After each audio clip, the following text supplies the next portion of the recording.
ها انتوما المغاربه واللعابه والسي وليد، تشوف ليا الناس، تا الناس كتخطط وكتوجد تجي لبلادك في لاكوب دافريك وتهز اللقب وتحتفل في بلادك.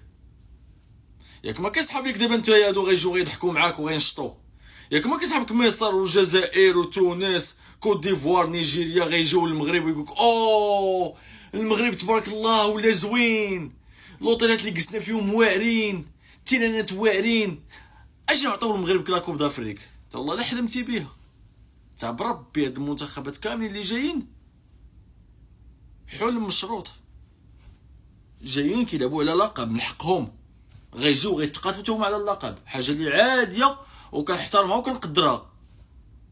ولكن اخويا وليد بالماتش ديال البارح داك الاداء ضد النيجر ما بقينا والو لاكوب دافريك، يعني ديك الاعذار ما عندنا نبقاو نديرو بهم، ديك العاطفه مغرب بلادنا كنحماقو، المنتخب كنحماقو، وليد كنحترمو وكنقدروك.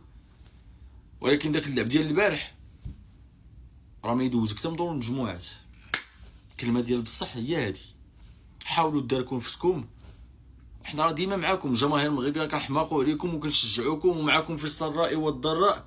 ولكن هاد لاكوب دافريكا استثنائي، المغاربه خصهم يحتفلوا به، وسيدنا الله ينصرو الله يطول عمره خصو يهز هاد الكاس هذا في بلادو.